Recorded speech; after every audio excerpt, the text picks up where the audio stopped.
তাই নাকি মামা? তুমি আমাকে ধরে আমাকে খাবে, সে আশায় তুমি দৌড়া। দাঁড়া, দাঁড়া বলছি দাঁড়া। আমাকে হাঁস না দিয়ে তুই কোথায় পালাবি? বেশ সুন্দর হয়েছে আমার হাঁসের খামার। আমার আর খাবার খুঁজতে জঙ্গলে যেতে হবে না। প্রতিদিন ওই হাঁসের ডিম খেয়ে আমি থাকতে পারবো।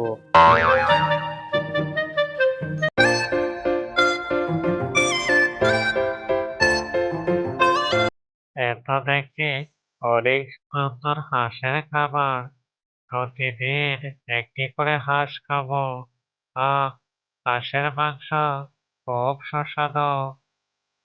এখানে দাঁড়িয়ে বক বক না করে এখন একটি হাঁস খাই।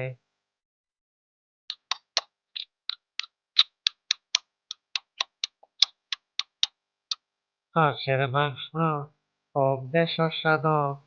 যাই এখন বাসায় গিয়ে বিশ্রাম নেই। কাল সন্ধ্যায় আবার এসে হাঁস খাবো।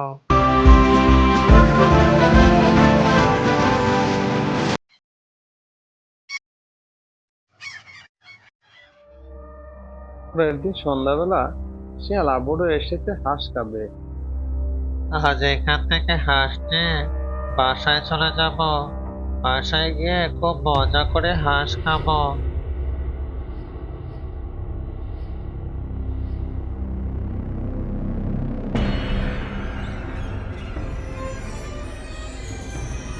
তারপর শিয়াল একটি হাঁস ধরে সে এখান থেকে চলে যায়। যাওয়ার পথেই সে বাঘ মামার সাথে দেখা হয়ে যায়।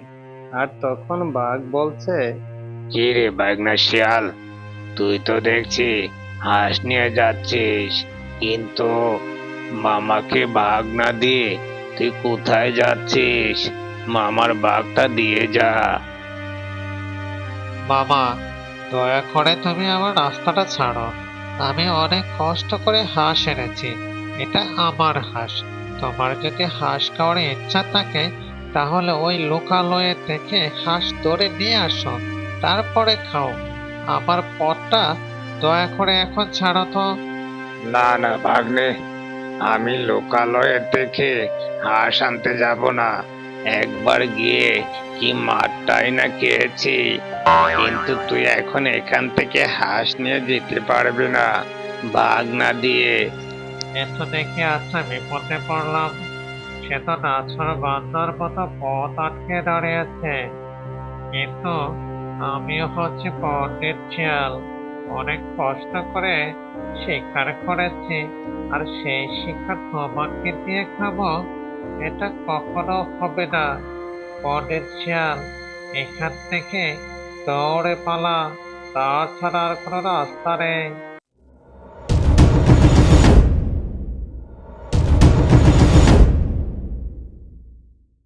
দাঁড়া, দাঁড়া বলছি দাঁড়া।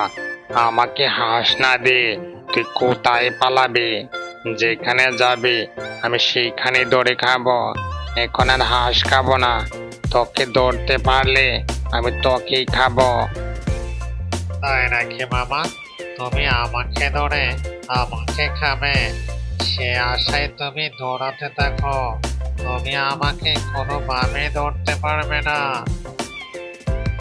তারপর শিয়াল সে দৌড়ের গতি আরো বাড়িয়ে দিল। বাঘ আর শিয়ালকে কোনোভাবেই ধরতে পারলো না। এইখান থেকে শিয়াল পালিয়ে গেল।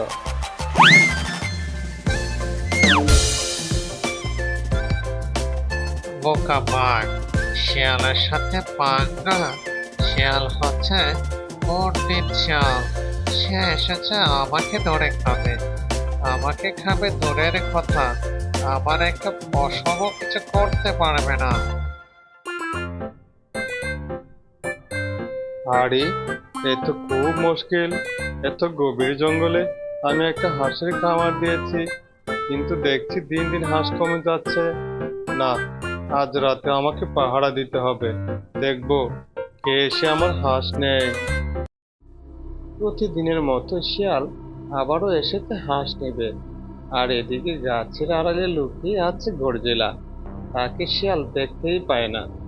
শিয়াল খাঁচার কাছে গেল, গিয়ে একটা খপ করে হাঁস ধরে ফেললো।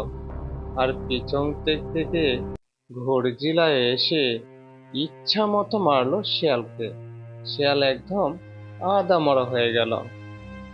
ওরে পাজি শিয়াল, তোকে আর জানে মারলাম না। এই মারের কথা যদি তোর মনে থাকে, আর কোনোদিন আমার এখানে হাঁস খেতে আসবে না। তারপর শিয়াল সে অনেক কষ্টে এখান থেকে চলে যায়।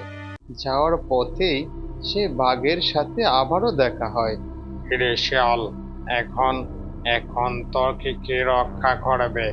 এখন আমি তোকে খাবো। এহ, কি বারটা এটা বেড়েছে গর্জেলা। আর এখন আবার বাঘ বাবা পথ আটকেছে আমাকে খাবে। দাঁড়াও বোকা বাঘ, তোমাকে আমি উচিত শিক্ষা দিচ্ছি। তোমাকে আমার থেকে আরো বেশি বার খাওয়াবো। বাবা, তোমাকে হাঁসটা দিয়ে ওই দিন আমি খুব অন্যায় করেছি। আমাকে তুমি ক্ষমা করে দাও। আর শোনো, তোমার জন্য একটা সুখবর আছে। ওই লোকালে তোমার যেতে হবে না। এই জঙ্গলে হাঁসের খাবার আছে। বলছিস কি ভাগ্নে, এই জঙ্গলে হাঁসের খামার? হ্যাঁ বাবা, তা নতো কি। এই জঙ্গলে তো বিশাল বড় হাঁসের খাবার।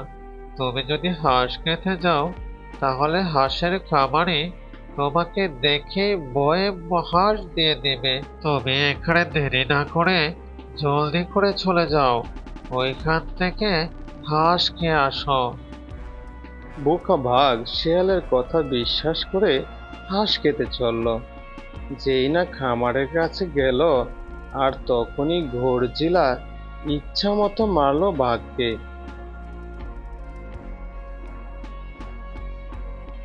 বাঘ কোনো রকম জান বাঁচিয়ে এইখান থেকে দৌড়ে পালালো।